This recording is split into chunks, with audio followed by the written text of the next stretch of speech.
Between the coast of Southern California and the Channel Islands lies a 70 nautical mile stretch of the Pacific Ocean known as the Santa Barbara Channel.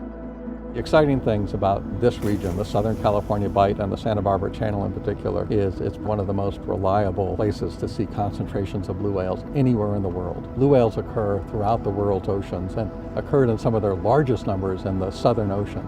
But right now, with what whaling has done, this is probably the best place to see blue whales around the year.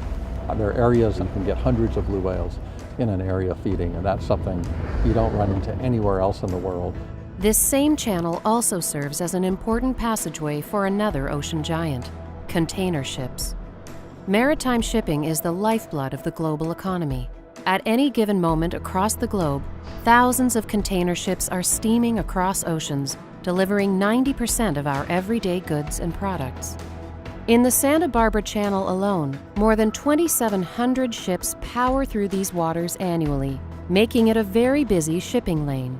One of the emerging threats to many large whale species, not just blue whales, has been ship strikes. These ships move incredibly fast, and these whales that just are not used to this kind of a threat don't seem to know how to avoid that or even recognize it as a threat. So that puts them a vulnerability of actually just being run over by the ship, either hit by the bow or sometimes hit by the propeller.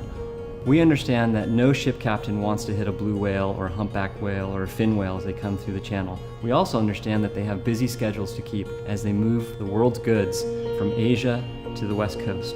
Our mandate at the Channel Islands National Marine Sanctuary are to protect these blue, humpback, and fin whales as they come here every summer to feed.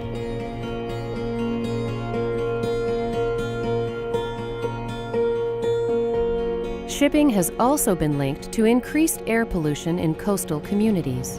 Well, we estimate that ships contribute more than 50% of our nitrogen oxides pollution in Santa Barbara County, and in Ventura County it's more than 25%, and we are very concerned about that because NOx combines to form ozone, which is the principal component of smog, and it's very, very harmful to human health.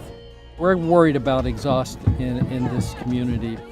Asthmatic children have inflamed airways. These are the tubes that go into the lungs, and they're very sensitive to anything that will make inflammation worse. Nitrogen oxide is one of those things because it's converted by sunlight to ozone, and it's a pro-inflammatory mediator, ozone, and will make the inflammation in the lungs even worse, making it more difficult for them to breathe.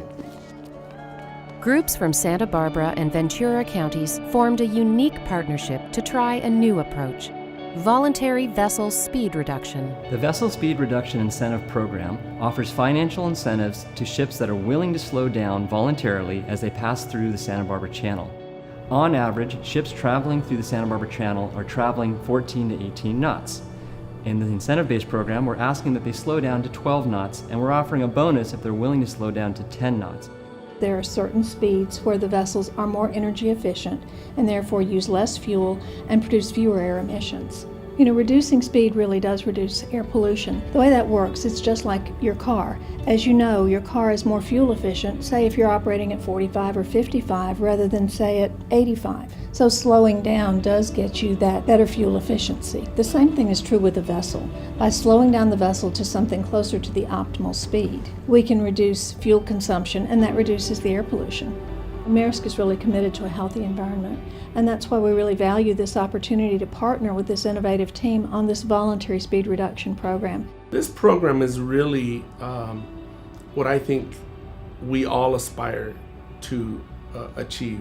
A program that achieves the result on a voluntary basis, where private industry sees that there is a better way of doing things that still allows them to achieve their bottom line, but is being sensitive to the impacts to the environment.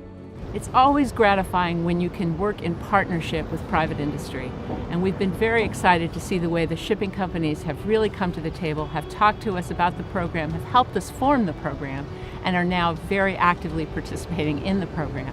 Initially, as usual, we were a little reluctant, but when we actually got to the point that I picked up the phone, talking to another human face, and it opened up the dialogue and realized that NOAA wasn't out there to be very heavy-handed with what you were trying to accomplish, and in trying to have it one way, it's been two ways. Slowing ships down is a solution to multiple environmental challenges. Slower ships are safer ships for whales. Slower ships emit less air pollution, and slower ships are quieter ships, reducing the noise impacts in a very noisy ocean. 50 years ago, many scientists who studied whales thought the blue whale was doomed to extinction. And we're fortunate now that we've seen that turn around.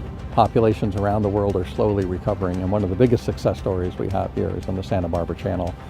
I think all the partners in this program recognize that it's a very special project. We've brought together really diverse interests, government agencies, nonprofits, private industry, and created a voluntary, non-regulatory solution that addresses all these problems together: air pollution, greenhouse gases, whale protection in this very special marine environment. And we look forward to continuing and expanding this program.